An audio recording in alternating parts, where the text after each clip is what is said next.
আসসালামু আলাইকুম। Recipes by শেজাস মম চ্যানেলে সবাইকে স্বাগত জানাচ্ছি স্পেশাল মাংস রান্নার রেসিপি দেখার জন্য। আর এই মাংসটা সাধারণত এরকম বড় পাতিলে বেশি করে রান্না করা হয়। এই যেমন ধরুন কুরবানির পরে বাসায় যখন ফ্রেশ মাংসটা আসে, একবারে বেশি করে মাংসটা বসায় দেওয়া।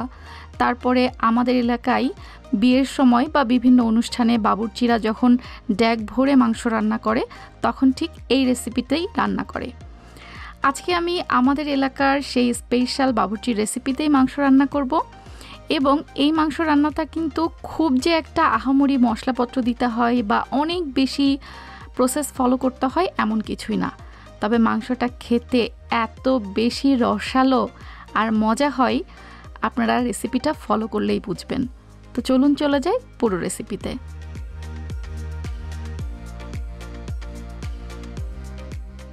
রান্নার শুরুতেই যে মশলাপত্রগুলো লাগবে একদম বাবুর্চিদের মতো আমি সেগুলো গুছিয়ে নিয়ে রান্নাটা শুরু করছি। বড় পাতিলে মাংসটা একেবারে হাতে মাখা করে রান্নাটা করা হয়। আর এই রান্নার ক্ষেত্রে আমি এখানে 10 কেজি মতো গরুর মাংস ব্যবহার করছি। তবে আপনারা চাইলে একই প্রসেসে খাসি কিংবা ভেড়ার মাংসটাও রান্না করতে পারবেন। আর রান্নাটা যদি আপনি একটু বেশি মাংস দিয়ে করেন তবে রান্নার স্বাদটাও অনেক ভালো হয়। আর এই মাংস রান্নার ক্ষেত্রে অবশ্যই মাংসের যে কাটিংটা, এটা একেবারে ছোট বা কারি কাট করা যাবে না। কুরবানির মাংসটা বা খানাবাড়ির মাংসটা যেমন একটু বড় কাটিংয়ের হয়, তেমনটা হলেই ভালো। এই স্পেশাল রান্নাটার জন্য আমি প্রথমেই নিয়ে নিচ্ছি 10 কেজি মাংসের জন্য 1 কেজি পরিমাণ পেঁয়াজ কুচি, সাথে 1 কাপ পরিমাণ রসুন বাটা এবং 1 কাপ পরিমাণ আদা বাটা। আদা এবং রসুন বাটাটা একটু কম বেশি হতে পারে। গুঁড়া মশলাগুলোর মধ্যে লাগছে আধা কাপের মতো হলুদের গুঁড়া, 1.25 কাপের মতো জিরার গুঁড়া, যদিও জিরার গুঁড়া আমরা পরবর্তীতে আরও কিছুটা শেষ পর্যায়ে ভাজা ব্যবহার করব। 1.25 কাপের মতো দিয়ে দিচ্ছি ধনিয়ার গুঁড়া, মরিচের গুঁড়া দিয়ে দিচ্ছি আধা কাপের মতো। এর সাথে আমি কাঁচামরিচও ব্যবহার করব কিছুটা, প্রথম দিকেই, যাতে কাঁচামরিচটাও একেবারে মিক্স হয়ে ঝালটা বের হয়ে যায়। এছাড়া গোটা মশলার মধ্যে ব্যবহার করছি 5-6টা তেজপাতা, 10-12 টুকরা দারচিনি, 1 টেবিল চামচ আস্ত কালো গোলমরিচ, 1 টেবিল চামচ লবঙ্গ এবং 3টা স্টার এনিস। আর এখানে রয়েছে আস্ত 3-4 টুকরা জয়ত্রী, আস্ত 1টা জায়ফল, 20-25টা মতো সবুজ এলাচ এবং 4-5টা মতো কালো বা বড় এলাচ। একটা হামানদিস্তা বা শিলপাটা দিয়ে এই সব কিছু একসাথে একটুখানি গুঁড়া করে নিতে হবে। সেই সাথে এবার দিয়ে দিচ্ছি স্বাদ মতো লবণ। এবার সব মশলাগুলোর মধ্যে যাবে হচ্ছে সবশেষে তেল। আমি 10 কেজি মাংসের জন্য এখানে মোটামুটি 600 গ্রামের কাছাকাছি তেল ব্যবহার করছি।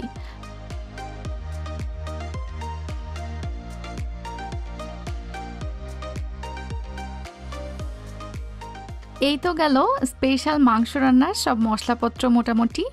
এবার যে মশলাগুলো উপর থেকে দিলাম সেগুলো আগে প্রথমে হাত দিয়ে একটু মিক্স করে নিতে হবে সব কিছু একসাথে, তারপরে নিচ থেকে মাংস সহ মশলার সাথে পুরোটা মিশিয়ে নিতে হবে। মাংসে কি পরিমাণ চর্বি আছে এটা বুঝে তেলের পরিমাণটা কিন্তু একটু কম বেশি করে নিতে পারেন। সাধারণত দেখা যায় এমনি মাংস কেনার তুলনায় কুরবানির মাংসে চর্বির পরিমাণটা একটু বেশি থাকতে পারে, সেক্ষেত্রে তেলের পরিমাণটা আপনারা চাইলে একটু কমিয়েও দিতে পারেন। একই ক্ষেত্রে কিন্তু ঝালের ব্যাপারটাও, ঝাল যে পরিমাণ চান চাইলে একটুখানি মরিচের গুঁড়া বাড়িয়ে বা কমিয়েও ব্যবহার করতে পারেন। মাংসটা খুব সুন্দর মতো একটু সময় নিয়ে মাখিয়ে হালকা একটু হাতে ধোয়া পানি দিয়ে রান্নাটা বসিয়ে দিচ্ছি। এই মাংসটা কিন্তু সাধারণত প্রথম দিকে কোনো পানি দিতে হয় না, জাস্ট একটু হাত ধোয়া যে পানিটা দিয়েছি অতটুকুই।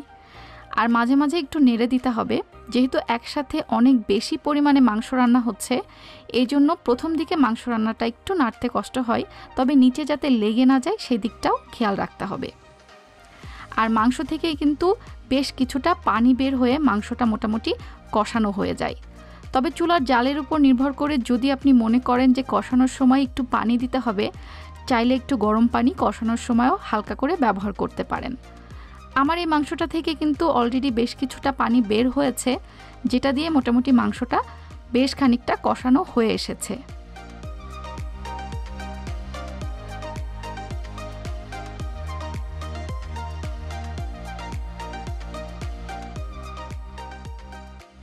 বিয়েবাড়ির বাবুর্চির হাতের রান্নার স্বাদ যাদের মুখে লেগে আছে তারা নিশ্চয়ই ধারণা করতে পারছেন যে এই মাংসটা খেতে কি পরিমাণ মজা হয়।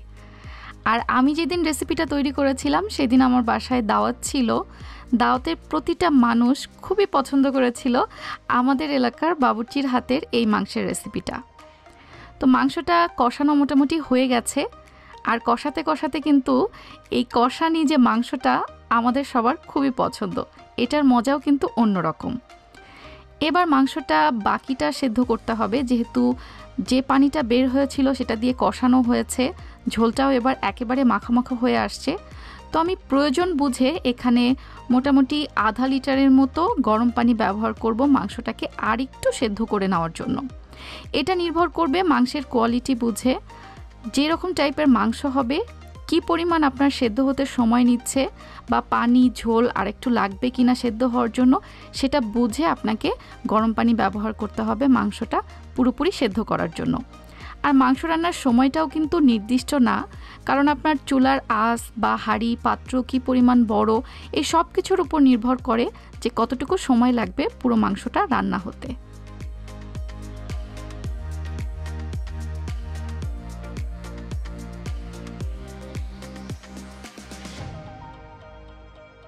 আমরা কিন্তু মোটামুটি রান্নার একেবারে শেষ পর্যায়ে চলে এসেছি।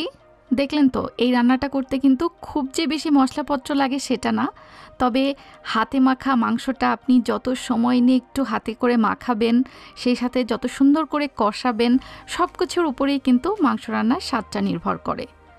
আর একদম শেষের পর্যায়ে এখন দিয়ে দিচ্ছি আমি প্রায় 1 কাপের মতো পেঁয়াজ বেরেস্তা। পেঁয়াজ বেরেস্তা আপনারা চাইলে আগে থেকে করে উঠিয়ে রাখতে পারেন, আবার চাইলে মাংস রান্নার শুরুতেও করে নিতে পারেন। আর 1/4 কাপের মতো মিক্স ব্যবহার করছি ভাজা গরম মশলা এবং ভাজা জিরার গুঁড়া, যেই মশলাটা ছাড়া কিন্তু আমাদের এলাকার ওদিকে মাংস রান্না একেবারে অসম্পূর্ণ থেকে যায়। ঢাকনাটা দিয়ে অপেক্ষা করছি আর কিছুক্ষণের জন্য, যাতে তেলগুলো একটু উপরে ভেসে ওঠে। এ পর্যায়ে দেখতেই পাচ্ছেন তেলগুলো কিন্তু খুব সুন্দর মতো উপরে ভেসে উঠেছে। শেষ পর্যায়ে দেওয়া পেঁয়াজ বেরেস্তা এবং ভাজা মশলার গুঁড়াটা মাংসের সাথে এবার উপর নিচ করে ভালোভাবে মিশিয়ে চুলাটা বন্ধ করে পরিবেশন করার পালা। কুরবানির মাংস যখন বেশি পরিমাণে বাসায় আসে তখনও কিন্তু চাইলে আপনারা এই রেসিপিটা ট্রাই করতে পারেন, কিংবা বাসায় যখন অনেক দাওয়াতের পার্টি থাকে তখনও একসাথে বেশি মাংসটা রান্না করলে এই রেসিপিটা একবার ফলো করে দেখতে পারেন। আশা করি আপনাদের কাছে অনেক ভালো লাগবে। রান্নাটা অনেক সহজ, কিন্তু অনেক অনেক বেশি মজা। আর হ্যাঁ, আমার এই পুরো রেসিপিটা কেমন লাগলো অবশ্যই কিন্তু কমেন্ট করে জানাবেন। ভালো লাগলে একটা লাইক দিবেন, কেননা আপনাদের লাইক এবং কমেন্টস আমাকে অনেক উৎসাহ দেয়। আজকের মতো বিদায় নিচ্ছি। আল্লাহ হাফেজ।